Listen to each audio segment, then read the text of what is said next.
Mhm. So I have a little bit of housekeeping stuff that we're going to go over.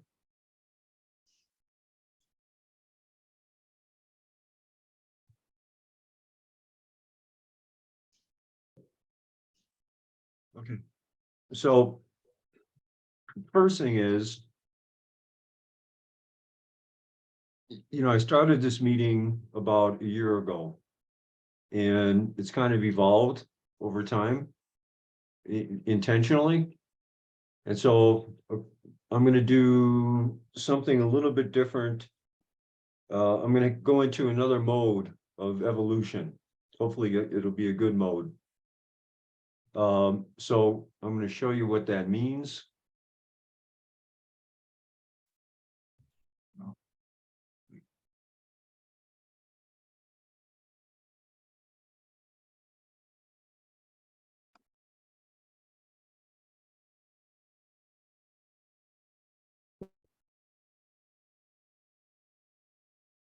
All right. So I'm going to be running 3 different FANG meetings next year. And so this one is called the stop. So this isn't real fancy, but you'll get it. This is called Stop by My Office to discuss the fractional CFO business. And what we're going to do is I'm going to have a 12-point rotating situation. And so the one that I've got highlighted there is the one we're doing today. And so it kind of goes through the year, and we end up with this meeting, which is kind of like what's next if you're doing fractional work and you want to go a little bit further, if you catch the entrepreneurial bug doing it. And so it's going to be these topics, and every year the topics will change, and I'm going to have Mark Blackton. I think some of you might have met him. He's going to be kind of co-chairing this with me. He's really good. So you basically get 2 for 1. He's been doing it for a long time as well. And so we'll bring in presenters as we go through the year. And so, what is fractional CFO and what do they do? It's really, that's a pretty important one. We'll go through. I'm not going to go into too much detail on these, but another skill that's really difficult when you're fractional is working with multiple companies at the same time, how to price, other resources other than just me, networking. And there's a woman out there is Nancy Fox, and she has a great networking group that's specifically designed for networking, for fractional networking. That's it.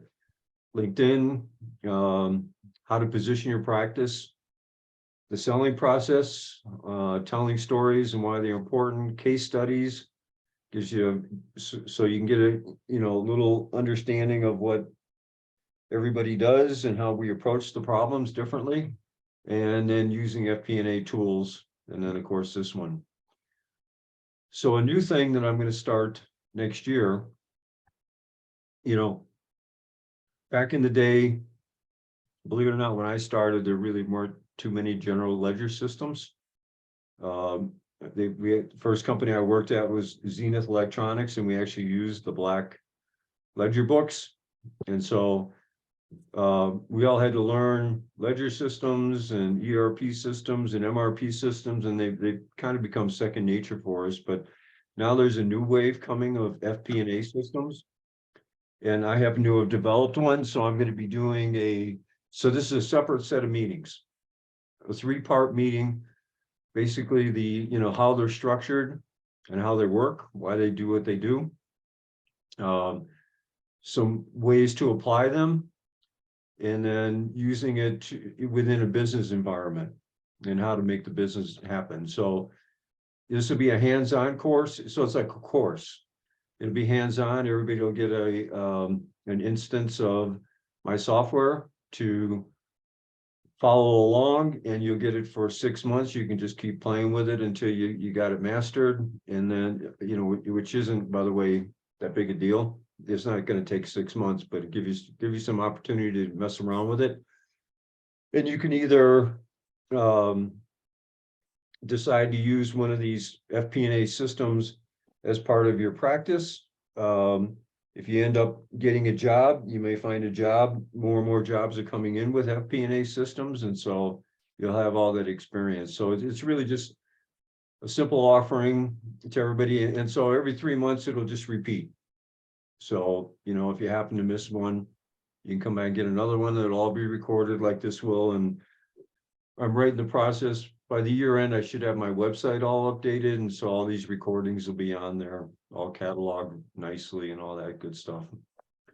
And then I'll be doing the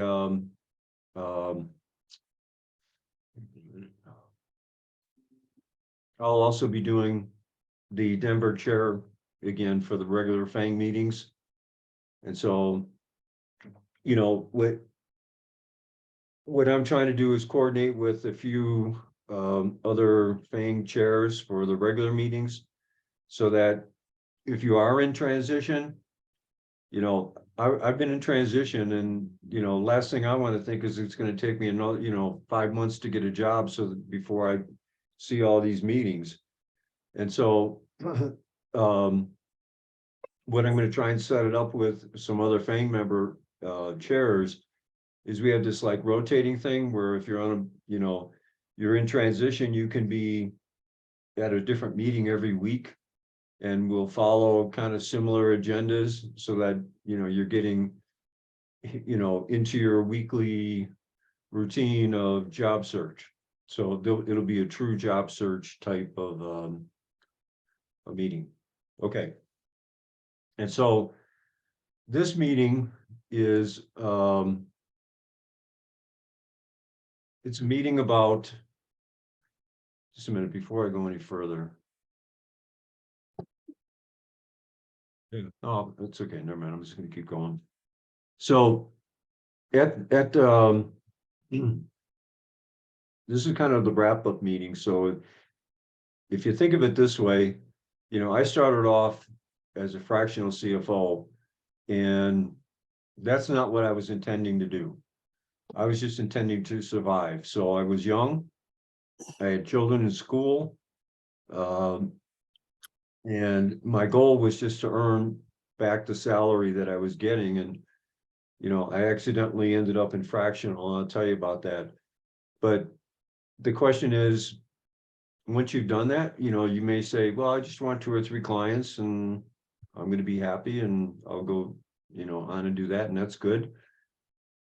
Or you may say, you know, I really want to try and make something of it, and there's a whole bunch of different opportunities, and I'm going to tell you, and we'll discuss some of the things that I've been able to do in the past. So just a quick overview of myself. So a lot of you have heard this already, some of you never have. So this is who I am. I grew up in Chicago suburbs, and 2 brothers, 3 sisters. I'm the second oldest and the oldest brother. My mother's side, 2nd generation Serbian, and father's side, I'm 2nd generation English. And Eagle Scout, and worked as a cook, gas station attendant, house painter to get through college. So I came from a kind of a blue collar type family. And so if I wanted to go to college, I had to do it myself. This is my family. Those are my 3 children. And this is when my daughter is graduating Marine boot camp. And that's my wife, Mary Ellen. This is what I do. It's kind of my passion. It's how I get the, you know, get myself to relax a little bit from the day's journey. And so this is a canoe I built out of an old deck that I found on the side of the road. These are some surfboards that I built out of an old picnic table. And so, by the way, if you know, you may be asked from time to time to talk at these meetings. And if you do, we'd like you to do a know, like, and trust section like this, just kind of so that everybody knows who you are as they're listening to you talk. And then these are the two latest additions to the family. And so now instead of making those other wooden boats, I make little scale models. And for the boys, so that's a radio control boat. And, you know, it's to make sure that my grandsons think I'm the coolest guy in the world. So this is my background. You know, I started off my career in manufacturing at Zenith Data Systems. I never worked in public accounting. I have a CPA, and I was just figuring it out the other day. I've actually been through 42 audits, so I know the process pretty well. And then I worked for Thompson Industries for 15 years, and that's really where I learned how to do a fractional type business, because we had 15 companies located all over the world, and I was the CFO, COO for that. So I had to figure out how to manage 15 different companies all over the world. And then I started off, I did fractional CFO, COO work. Recently, I've been working in solar companies. I started a company, Soteria Technologies. That's the escape respirator. I actually have a patent on how to make that. And then Forecaster, which is one of my companies, and I'll talk about that later. And so this is kind of my balance sheet. So I'm a CFO and a COO. So I really have a really strong operational background, both in manufacturing and in solar, and a lot of systems stuff that I know how to do. I've doing fractional work for over 20 years, worked at over 100 different companies during that time. CPA, MBA, those funny initials, that's a Lean Six Sigma black belt. So that's my COO side / CPM. CPIM, that's Certified Production Inventory Management. And then I'm an Eagle Scout. So that's kind of who I am right now. So this is a little background of what we're going to talk about, why, how this all kind of comes together. So for 15 years, I worked at Thompson Industries. It's 350 million. Like I said, 15 divisions located all around the world. Really strong compounded growth rate, 8 acquisitions, 4 startups, including 2 maquiladoras. And then we sold it to Danaher in 2002, and I was out of a job. They didn't need me. I found that hard to believe, but they didn't need me. And so the fractional work was actually a desperation move. So here's what happened. I was a small company expert with a big company salary. I found a small company that would pay half my salary, and I found another job. So I started a company, and the strategy was to have the resources that I had at Thompson Industries to help me with all the unrelated companies. But now, so instead of the 15 companies that were together, it was the 15, different companies across the world. And so I formed this company called the J.S. Peterson Business Group. And I want you all just to think about what I was doing there. And by the way, it was a total accident. So I'm not going to tell you that I had this real brilliant strategy. I just needed the comfort of knowing that I had resources for me, for myself, and for the companies I was working with. And so it really helped me when I was doing, when I would come into a company, I could bring in insurance people, I could bring in freight traffic people, I could bring in software people, whatever that company needed. I had the resources necessary to help them. And then when I would go out networking, so, you got to do networking, you got to find people. It gave me an opportunity to help other fractional type people. Back then, there was no such word as fractional. We just called ourselves consultants at the time. And so, but there were a lot of us, and so we kind of supported each other. So I would bring in, like I said, IT people, whatever anybody needed, I would help them with those resources. So it made me look good. It made me become an integral part of the company that I was working with, and it helped, the other people that I knew, and I got work out of that. So it was like this really cool synergistic type of a thing. So fractional work is here. I can go into it from here, I think. So there's a bunch of ways to do fractional work. There's independent. It's just you're doing your thing. It's kind of what I do to a certain extent now. You can, but you can do it from an isolated position and just be somebody's CFO, but not really expand your network and not expand your influence and resources. You can run a group. I tried doing that in the beginning, but I found out that I didn't really like running a fractional CFO group. I like to do the work and I like to be part of the business. And so when I was doing I spent more time managing people, and that's not what I really wanted to do. I wanted to manage the businesses that I worked with. So I went back to being independent. You can work for a group. So I had a couple people, and I have just recently even had a couple of people working with me at 1099. You can do that. It's a great way to get started and fill up your total salary. You can work for a franchise. Yesterday, I was just on the phone with a guy. I forgot the name of the franchise, but there's a bunch of them out there. But he was a franchise fractional CFO. There's B2B CFOs. There's I don't know. They're all over. I run into them all the time. Some are small, some are national, but it's another way to go. You can so you buy into their franchise. So you're not really working for a group. It's kind of cross between independent and working for a group. And you can move up and down the chain depending on what you want out of the whole thing. So these other two, this is types of independent CFO work. There's contract CFO. That's really not what we really talk about here. It's an option. A lot of people do it. They love it. They go and work for 3, 4, 5 months as a CFO for whatever reason on an interim basis.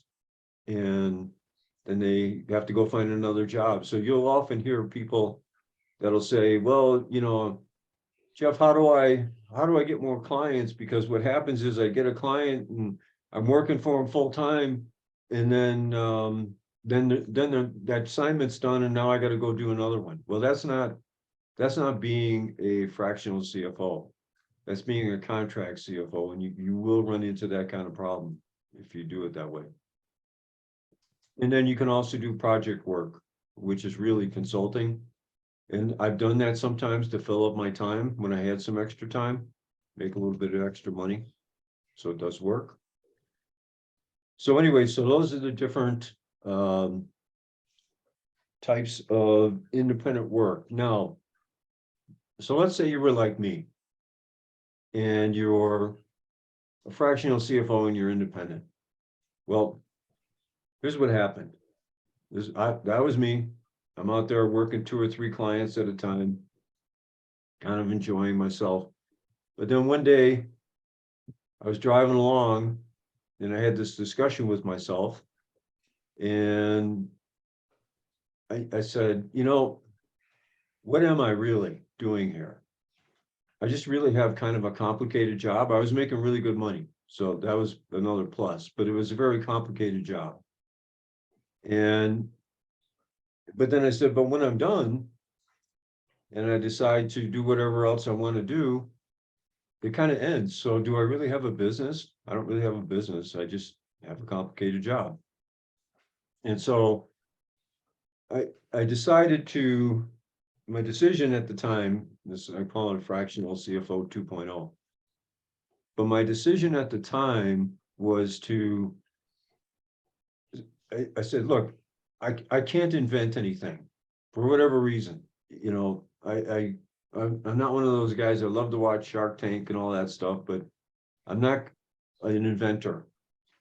And so I said, but so I'm going to go find an inventor that has a product that doesn't know how to do what I know how to do, which is, you know, I was in manufacturing. I can manufacture stuff for people, get it all set up. And so it turns out it worked. I actually went out to networking events specifically looking for inventors that had products that they wanted to bring to market. And there's a lot of them. And so, you know, the cool thing about being a fractional CFO is you have a lot of control over your time and where you spend your time. And so if you were to find somebody that was an inventor and you wanted to team up with them and partner up with them, you actually have the time to do that and to help bring that product to market. And so Soteria was born. So I found a guy that had a personal escape respirator, and he didn't know how to make it. He just knew how to invent it, and he had patents on it. And so I worked with another friend of mine, and we got together and got a patent on how to make it, and we actually made them. We got some funding, but we didn't get enough funding. And so it fizzled out after about a year. We just ran out of money. We sold a bunch, but not enough. And at the same time, I was offered a great job in the renewable energy market. And so I actually had made, once I got that job and it came with equity, and I'm older and I'm thinking, okay, if I do this for 6 or 8 years, I'll have some good equity position. I'll do some fun stuff with this company because they're kind of growing. And, you know, I'll just kind of take myself out as in a regular job. So that's basically what had happened. And so I put fractional to bed at that point. And so some of these slides, but so that's kind of where this slide comes in. And so then it turned out that company, it didn't really work very well. You know, it was pretty dysfunctional, and I could see very quickly that there was no hope for the equity portion materializing. And at the same time, I was contacted by a fund to help them with a portfolio company, because now I had worked in solar by then for like 5 years. And I was viewed as a solar expert because there weren't a lot of solar people. The industry was only like 14 years old at the time. And so they moved me to Denver with a 5-year time horizon to sell the company. And I had a nice equity position. And so I moved out to Denver to do that. And that was kind of finishing where, you know, it's just an extension of where I started before that. However, luck has it, 2 weeks after I started, the SEC placed the fund that brought me out here under receivership and forced them to liquidate. So my 5-year timeline turned into 12 months. And so it was back to the entrepreneurial lifestyle. And I remembered now why it was that I liked working for myself and not being tied into one company. But I did make a decent amount of money on the sale. And so, let's see, where do I go? So here I was, I had like 12 months, sell the company and figure out what I was going to do. And so I started, I got things going, you know, it's a whole process to sell a company. And so during that time, I started a company, so that I call this fractional CFO 3.0. So I started a website. You know, I was out in Denver and I said, you know what? I need to get all this knowledge that I have and see if I can monetize any of it and where it goes from here. So I started a website. And then I started to build some, then I said, but I needed some software. You know, I have this really cool Excel model that I was using and all my customers, but it was, you know, like every other Excel model, people would break it that didn't know what I was trying to do. And I was always fixing it. And so I said, you know, I should be able to put that into, you know, and just make it into something good. And so I made this software and I'm just, oh, yeah, okay. After using Excel-based FP&A tools for 30 years, we have finally been able to harness the power of APIs, simple-to-build database apps, and pre-programmed front-end apps to build a cost-effective, robust version of an FP&A tool. Over the years, this process has been used by CFOs in over 100 companies. Now it's time to pass it on to you. The system is designed to be shared. Permissions can be granted to control access to employee data. And don't worry, there are no limits on users, and unlike Excel, nobody can break it. Let's start with the employee module. For most companies, employee costs are between 60 and 90% of operating expenses. So we made the employee. After using Excel-based FP&A tools for 30 years, we have finally been able to harness the power of APIs, simple-to-build database apps, and pre-programmed front-end apps to build a cost-effective, robust version of an FP&A tool. Over the years, this process has been. Hang on a minute. You don't want to see that again. Let me just do this. Oops. So this is the live version that's on our website. FP&A tool. Over the years, this process has been used by CFOs in over 100 companies. Now it's time to pass it on to you. The system is designed to be shared. Permissions can be granted to control access to employee data. And don't worry, there are no limits on users, and unlike Excel, nobody can break it. Let's start with the employee module. Right. For most companies, employee costs are between 60 and 90% of operating expenses. So we made the employee module extremely powerful. Simply copy and paste your entire population of employees into the table, and then populate the remaining fields with the drop-downs. The system will automatically generate and maintain a 24-month forecast of employee costs. At the heart of the system is the N+ report worksheet. Every month, we sync with QuickBooks to pull in the year-to-date actual. Then we sync with the prior forecast to pull in the most recent forecast as a starting point. And finally, we sync with the employee data from the employee module. The user then updates the forecast by copying and pasting from an Excel forecasting model, adding, subtracting, multiplying, and dividing right in the cells, or manually punching in and copying over data.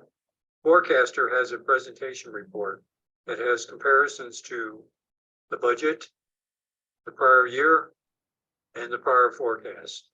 The comparisons are for the current month, year to date, and the full year. We hope you have found a look behind the curtains useful. Please feel free to set up a 30-minute demo or just connect with us to ask some questions. Okay, let me just do something.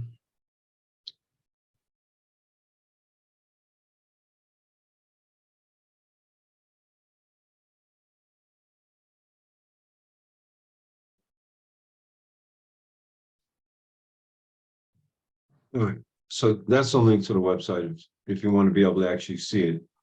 But the idea was to try and get something out there that I can monetize that wasn't using up all my time, that would be here when I decided that I wanted to go do something else other than work at 3 or 4 different companies at the same time.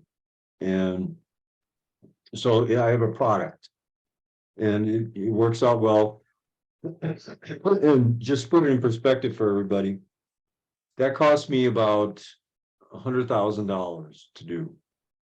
And when I came out here, the company that I was working for was paying me well. So this wasn't even proceeds um, from the sale of the business. It was actually part of my salary. I moved from a house into an apartment, so my overhead was incredibly low. And I stopped building wooden boats because I didn't have a place to do it. And so I saved all the money that I was spending on wooden boats every year. And so putting that kind of money into this this product was not that hard to do. So it wasn't astronomical, but you know, it was a big jump in the company right now. I haven't put a lot of money into marketing or anything, but you know, I'm actually making money on the product. So I'm slowly but surely recouping that investment, and you know, it'll just continue to be there, and it's something that's important to me and is, you know, part of my long-term future. And so I did a bunch of other stuff. I hired a branding coach and a marketing coach because I said, you know what, I'm going to take this fractional stuff and I'm really going for it now. I got my certifications. I picked up 3 clients. So during this time, I was actually I was not only developing the software and all that, but I was and doing this sale of the company, but I was also had 3 clients that I picked up. And then I negotiated a deal. So when we sold the company, I negotiated a deal that, you know, I would help them for a year after we sold, a year and a half actually. And then now starting January 1st, I'm keeping them as an advisory client for my company. So I figured out this way to get a lot of things coming at me in the way of money without having to use up all my time. You know, that's really the key, is how do you do this without using up all your time? Probably would have been better if I showed you this bigger version. But so now, so keep in mind, right? You know, I was working, I didn't really, you know, I had this complicated job. I didn't have a company. And so at 2.0, I said, you know, I'm going to use my time to do the things for other people and team up with them and pair up with them. And so it actually worked out pretty well. And I'll show you where it went. This is kind of amazes me as well. But you know, as a fractional CFO, work for over 100 companies, you learn things that nobody else is going to know. You know, you get all these pieces to the puzzle that come in, and you know, there's not a lot of things you haven't seen. So you can start to apply them in a really cool way. So here. So I have the software company, the forecaster software company. And now I had a client, this is one of the clients I picked up. I worked with him for a few years, and the owner was trying to sell the company. And he was getting kind of desperate. And so we got to talking, and he actually financed the whole company, and I bought it from him. And so I now own this. But so I also want to tell you one other thing. I never do anything by myself. So like the forecaster company, I have 2 partners. The Lawn Pro company, I have 3 partners. And it's not necessarily for their money. It's kind of like having a board, you know, it's keeping people, you know, I always take, you know, the biggest share of the pie, but you know, it's pretty good and fun to know that you have people you can share this stuff with, as opposed, and that are as concerned as you are about it succeeding. rather than trying to do it all by yourself. So now I have this company, and this company actually makes some pretty decent money. So now I have that. Then I got another client in New York City. So remember, I've been in solar for a long time. And this company that came in, they make, I don't know if you can see my arrow, but they make these legs for carports. And one day they were talking to me about EV chargers, and they were selling their legs like a commodity. So in the solar world, the way you sell stuff is cents per watt. And it's like a race to the bottom, as the saying goes. Everything's a commodity. If somebody can pay, will charge 2 cents a watt less, for a project, then people will buy that. They'll just run, they don't care. They'll go buy that product. Same with the panels. Panels are such a commodity that whoever comes up with something like a penny per watt less, people will go buy that. And so these guys, they were architects, and they didn't really know a lot about business. They were inventors. So it's kind of like going back to like I said on there, the fractional CFO 2.0 thinking. And what I convinced them to do was to make these pods. So rather than selling legs, I said, let's sell these pods. So, we'll sell a two leg pod, 3, 4, and 5 leg pod, and they each have twice as many chargers on them. And because I've learned so much about marketing over the years from either watching other companies do it or myself and positioning, I told them, let's go after a certain market. And so I'm on this part of their company. So this is a little weird. We broke out another company, and I'm a partner. I'm 50-50 partner in that other company. So I'm not part of their regular business. I'm their CFO, their fractional CFO for their regular business. But we're partners in this other business. And so what, and there's no, it's, the only costs are whatever marketing costs we want to put into it. So that he's already paid for all the tooling, for all the materials and all that kind of stuff. And so we're just about ready to close on a couple of these, and this is nice business. These are $250,000 each. And so he couldn't have done it without me, and I couldn't have done it without him. And so it was like the perfect synergistic relationship, and those are out there. But again, you got to build that relationship with them and so I had to come up with the idea. And once I finally got it through to them, what I was talking about, they got on board, and we're moving along pretty quickly here. So then another client, and this is almost exactly the same thing. So this was a roofing company, and they were pretty close to going out of business. It was a father-daughter type thing, and they had made it so complicated, and none of them had any real formal training in business, and the only experience they had was in their own company, but it was pretty good size. They were doing around 10 million a year, but not much was trickling to the bottom line. And so we got that going. I started with them at the early part of this year, got that going. And she came to me in this case and said, Jeff, I have this idea, and I've kind of been doing it because they do solar installations. So they only know a little piece of the solar business. They don't know how to sell it and, permit it and all that kind of stuff, but they do know how to install it. And so they do the roofing and they do the solar.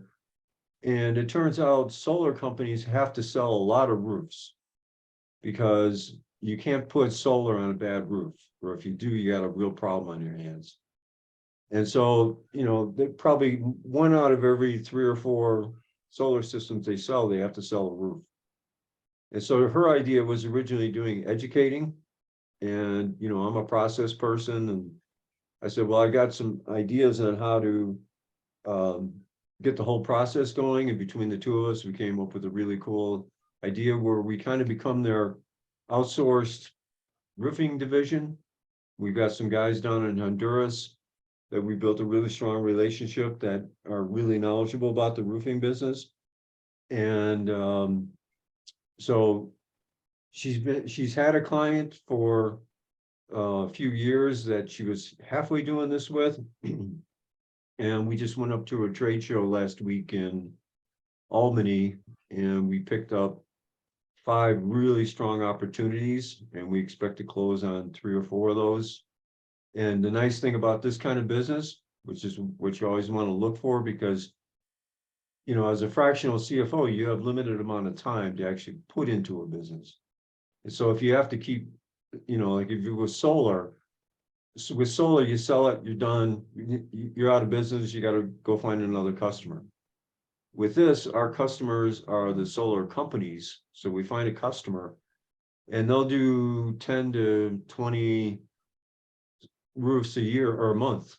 And so every month it just keeps coming at us. So once we sell that customer, we don't have to keep selling anything. We just have to continue to perform. And so again, so they got their roofing division, she's got a solar division, and now we got this thing called Roofs for Solar, sits over here. And so her and I are 50-50 partners in the Roofs for Solar business. And this one was kind of similar too. So this, by the way, most of this has been happening in the last year and a half. So it's been a you know, part of it is me.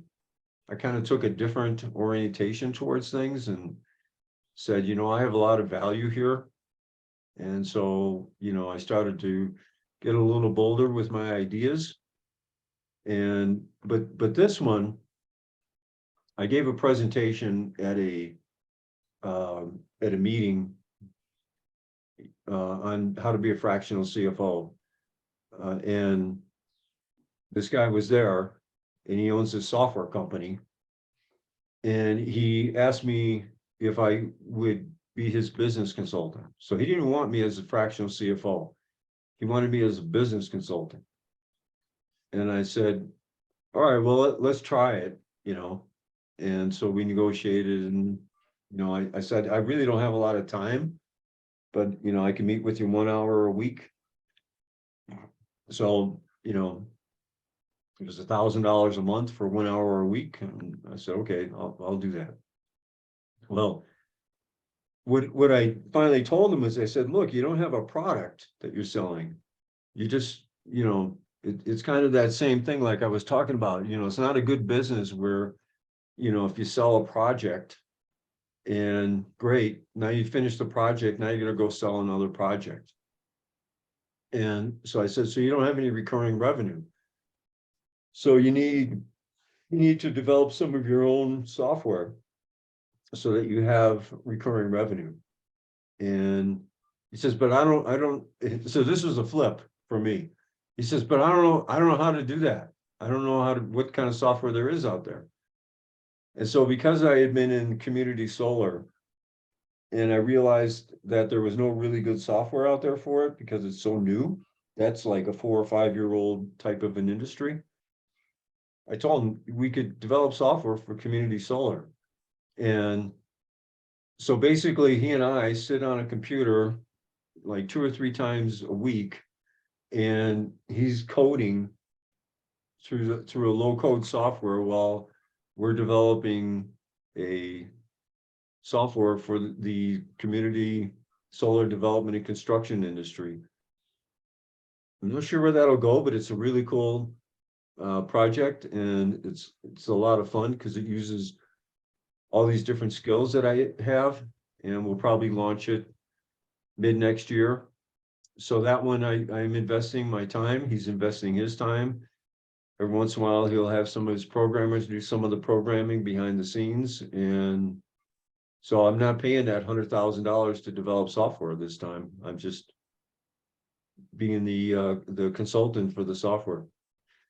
So anyway, that's pretty much it. Those are just some examples. And so, you can, like on this one, you team up with somebody that has a synergistic company. And, like if I had met this guy when I was doing the forecaster software, I probably would have proposed that, and then I would have saved $100,000, and, we would have gotten that done. But this is much more rewarding for me at this point. But one was I bought one of my clients because he wanted out and he was willing to finance it.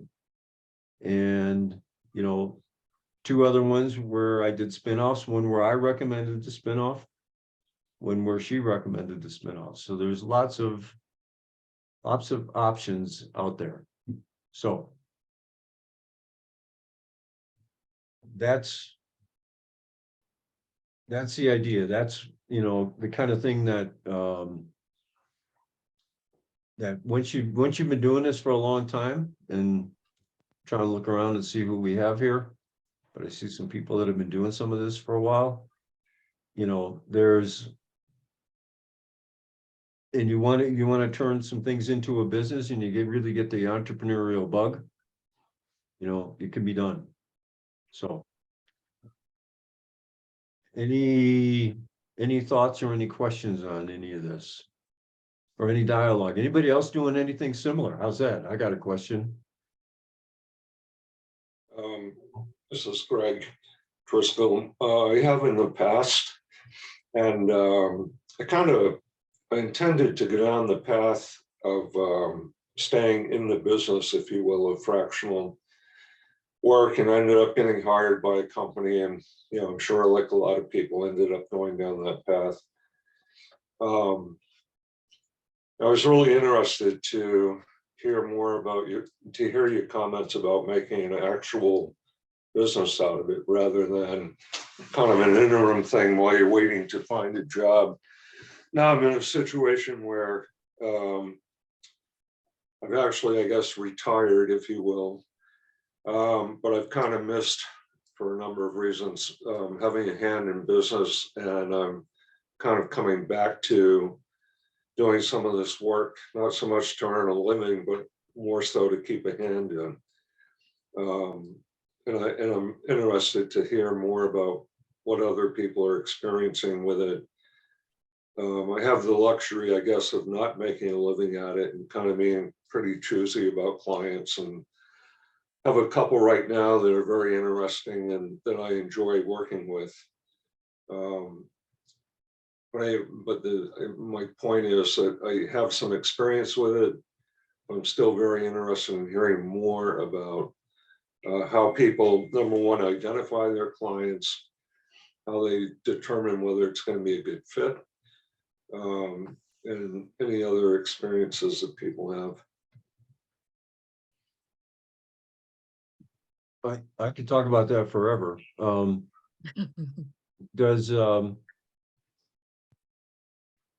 who else here has clients? Raise your hands. Okay. So Dave, why don't you talk to us, kind of try to answer some of the questions there. How do you know that they're going to be a good fit and all that kind of stuff? Well, I think that's a good question, but to be honest with you, I think the answer really depends where you are in your journey. I think when you're first starting out, you have a different perspective. I'm somewhat agnostic right now, and hopefully 3-4 years from now, I can pick and choose, and so I have a little more flexibility to do that. So I am, relatively new to it. So my answer will be a little different if you ask me in 2 or 3 years. Yeah. So when you're, what are you finding though in the way of clients? You find that in general they're good to work with? I've had yes and no. I think part of the equation is how busy you are, how much time you have when a new client comes. And, you know, and then maybe the third thing is this something really I really like? Or is it just, you know, quote unquote, a paycheck? So it's, again, for me, it's more of taking stuff if it makes sense for me. But like I just said, I'm not in the position yet where I'm picking and choosing, Okay, working towards it. yeah. So Valerie, you wrote that comment. Do you want to elaborate on that a little bit? Sure, Jeff. I guess I just believe it's about, do people know you? Did you work with them? Are there other people that advocate who work with you could say, yeah, you know, Jeff knows this, he can do it. I've seen him do it before. And to me, that's what consulting services, advisor services, whatever are about, because they're buying your resume, but they're also buying your reputation, and can others attest to the project that's at hand. Yeah. And that to me is what it's all about. All these other things help people get to know you and to see what you can do. One thing that I've worked on to build now over the last, I guess, 18 months or more is a speaking circuit. You got to have a couple of presentations that you can offer, and you have to speak to the people who'd hire you, right? It's not just speaking to an interesting group. You have to find out where people, whoever they are that hire you, where they hang out. And that's where you start building the relationship. Yeah, I agree. By the way, if anybody that comes to this meeting has a presentation that they're about to do, trying to put together, and they want to do a test run on us, you're more than welcome to do that. So, you know, feel free to work out some of the kinks here at the meeting. That'd be kind of fun. So I'm going to get to Brendan in a minute, but Ben, you've been doing this a little while, I think, right? As I recall. Yes, I have. I started out, working for, their feedback, I'm sorry. Started out working for a larger consulting company, but I wasn't really getting CFO gigs. I was getting, other kinds of gigs. So I went off on my own, and I think I did that in like 2008, which was a terrible time to do it. But I've been doing it since, and sometimes I have a number of clients at once. Sometimes I'm down to one or two, and I do a lot of networking. Before COVID, anyway, I was doing a lot of networking, but many of my clients, most of my clients, I would say the majority of them, have come from referrals from other clients. And that's exactly the way that I try and do it. My goal is to make sure that every client is delighted. And so when they're talking to somebody who says, well, gee, I need help with this or that, they say, well, that's what Ben did for me. Yeah, nice.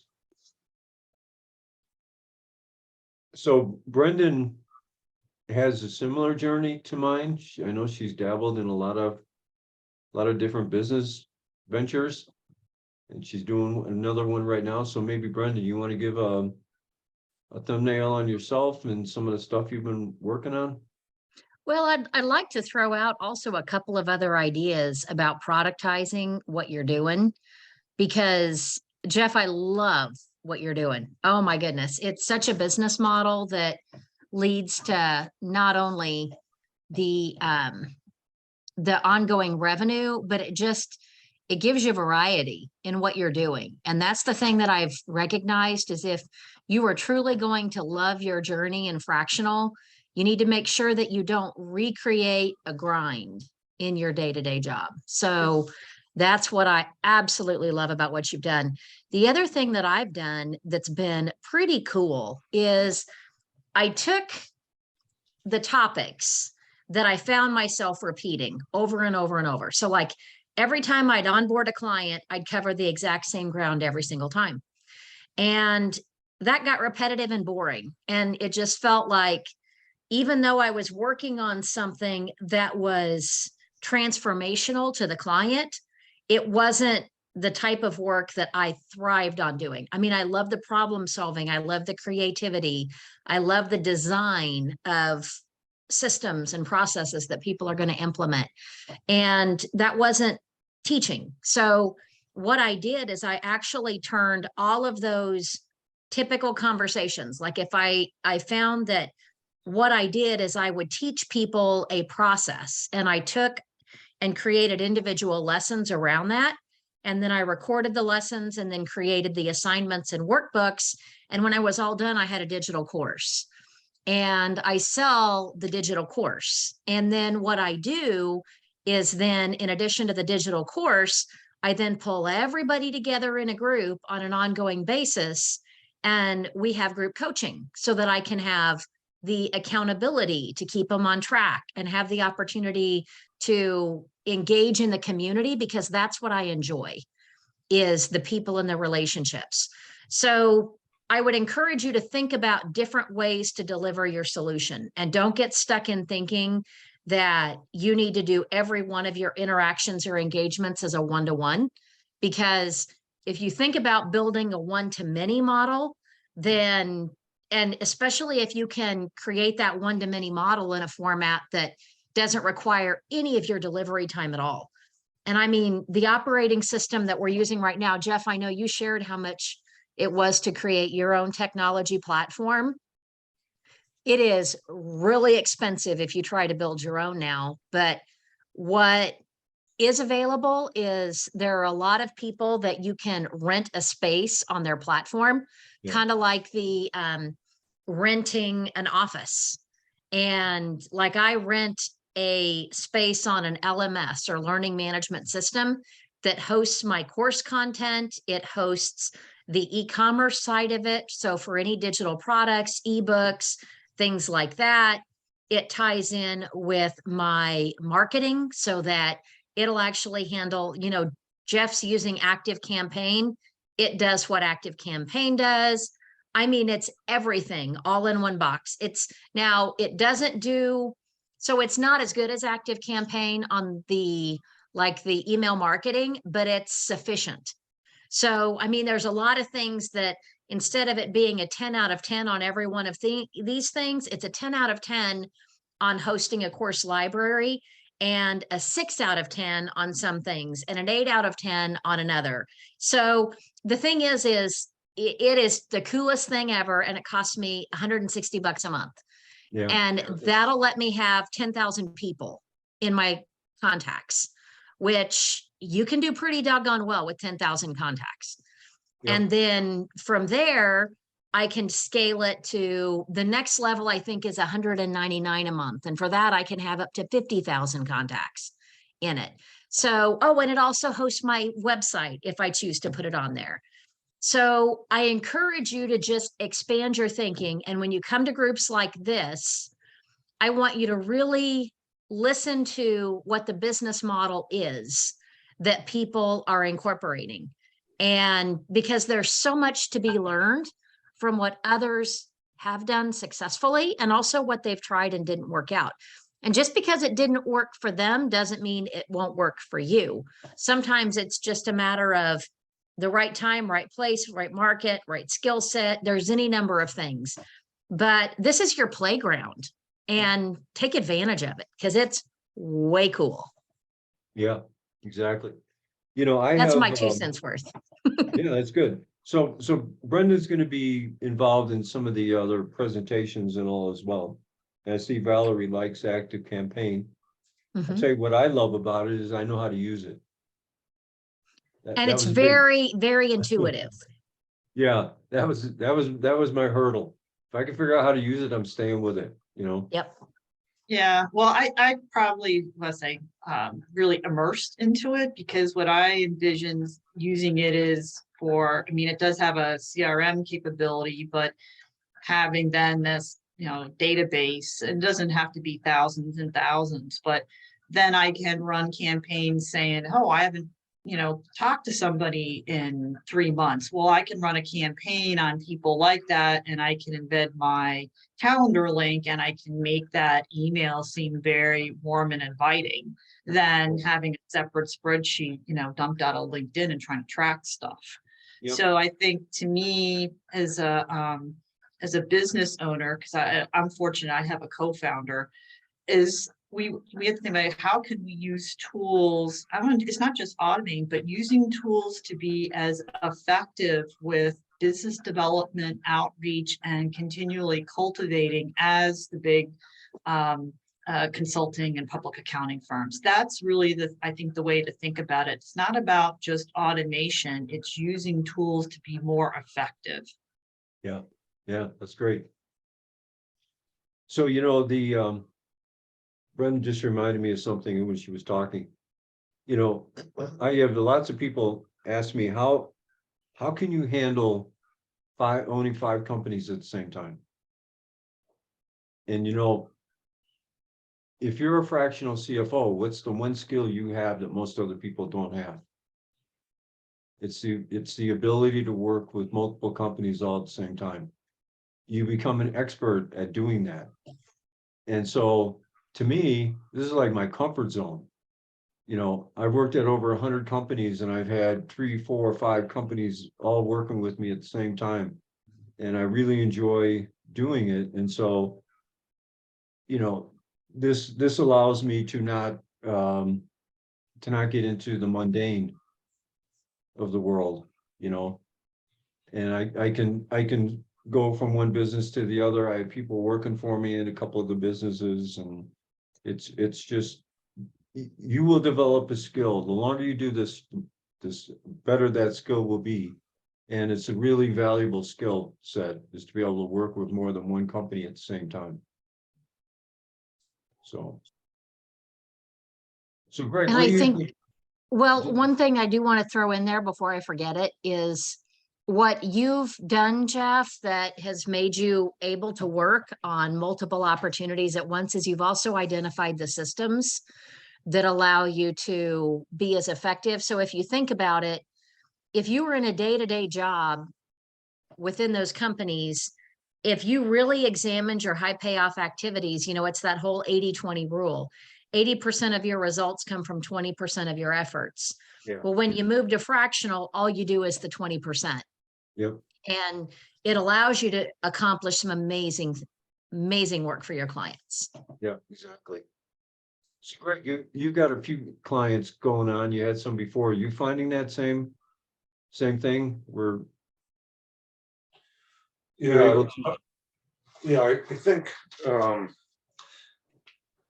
it's interesting. The other thing that I found, which was really interesting to me, is thinking that I was pitching a certain thing, whether it's fractional CFO or in consulting or some other things, and how it so often leads to something else entirely different. For example, somebody I'm working for right now was complaining about being contacted by fractional CFOs and how much money they wanted, and he wasn't sure about the value and so on and so forth. And it's a guy who has run a very successful business for about 15 years. So over lunch, we were talking about this dilemma, and I said, well, perhaps what you really need, you've never really availed yourself of an advisory board or a business advisor. And long story short, the conversation evolved into that concept. And what I'm doing right now for him is leading him through a business planning process. Cool. He's very happy with where he is, but he wants to, look down the road, think about exit strategies and so on and so forth.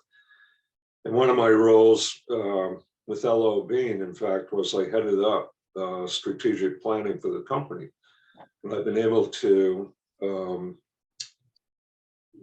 kind of translate that into planning for even smaller companies that don't have all the resources that I had at LO Bean and so forth. But so that's been really interesting to me. I guess the point of the story is, if you go in with a kind of an open mind and ask a lot of questions, and don't assume that they necessarily need that which you're pitching.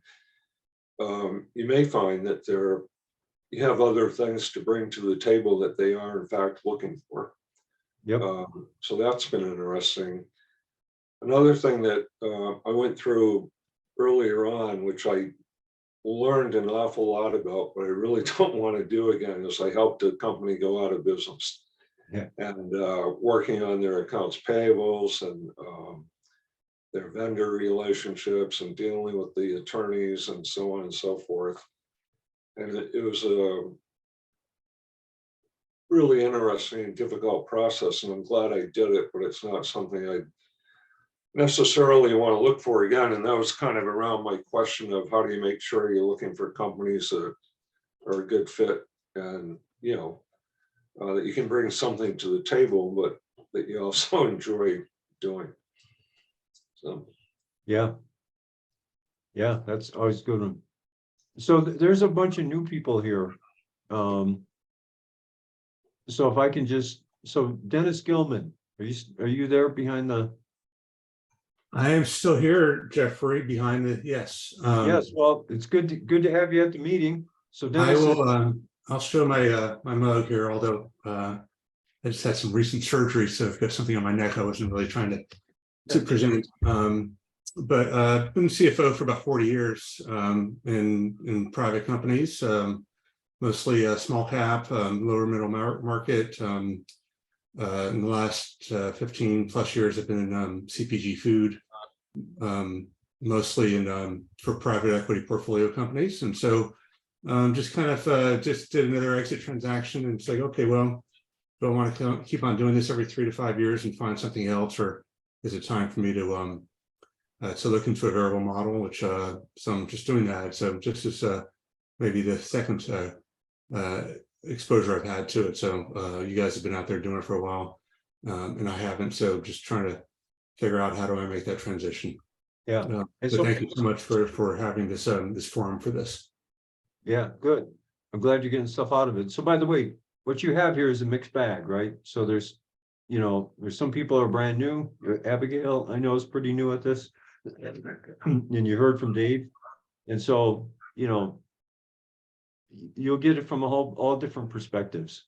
So Yeah, thank you. I look forward to getting my feet underneath me, and then being a contributing member of the groups. Yeah. We go yeah, forward. and by the way, the meeting that Matt holds once a month. Yeah. Is also a very good meeting. He comes at it from a different perspective. This is more, how to do a website.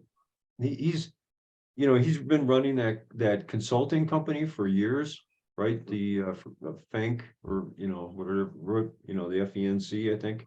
Mhm. So he'll come at it from a way that's totally different than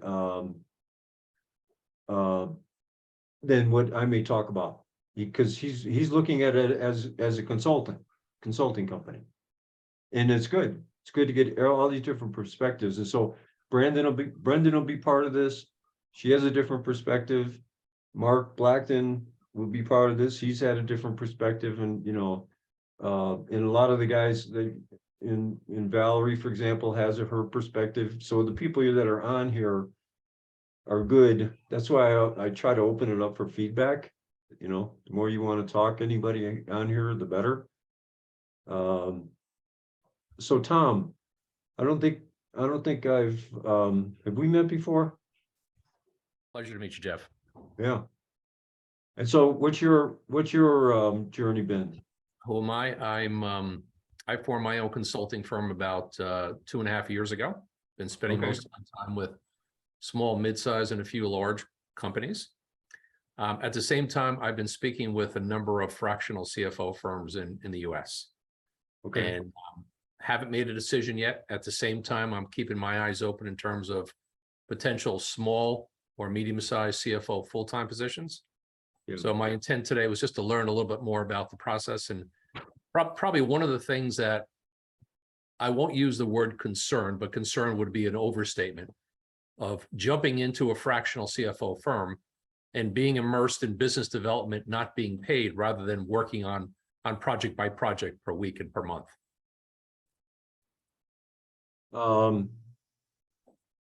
So you, I'm not, I know what you said, but which piece, so you're afraid they're gonna, or you're concerned they're going to bring you on, you're gonna do project development and not make any money? Is that? When in a couple of the firms that I spoke with, one talked about, Tom, we're just building up a marketing organization as we speak. I also had the opportunity to speak to about 4 or 5 different partners. And a couple of the partners highlighted, Tom, I'm busy beyond belief, but a lot of my busyness is driven by my own business development. Well, Rather new partner talked about, Tom, I've been in the company now for 2.5 to 3 months. I've been spending all of my time on business development, on no projects. All right. So, it's a balance between how best to play that. I yeah, wouldn't say that I spent a lot of time in my career working business development opportunities, but I right, have some. It's a matter of how to find those, what the right clients be, working with accounting and legal firms, and all that together. yep, yep. Yeah, and it is pretty random to some extent.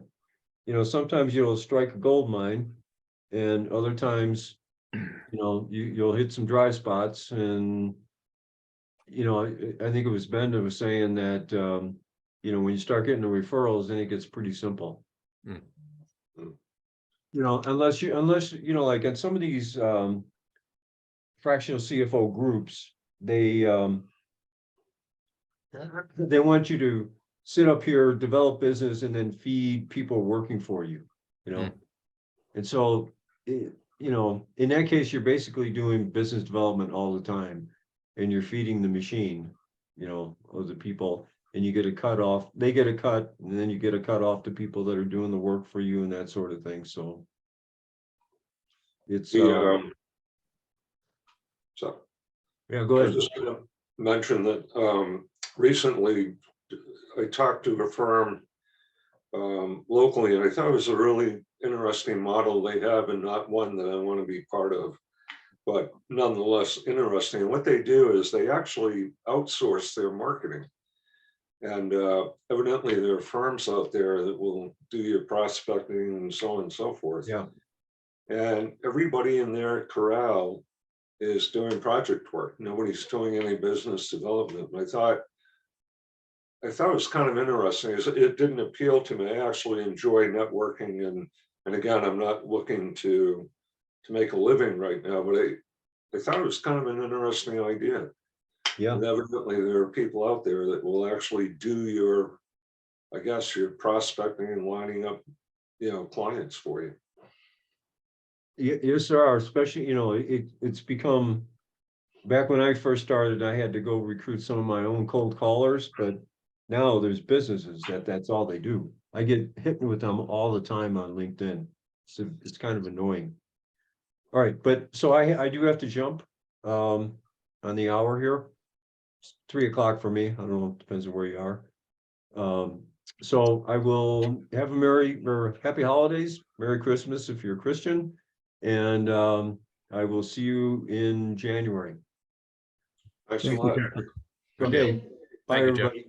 Yep. Thanks a lot, Everyone. Jeff. Appreciate it. Yeah, you got it. Okay, bye. Good to see everybody. Thanks.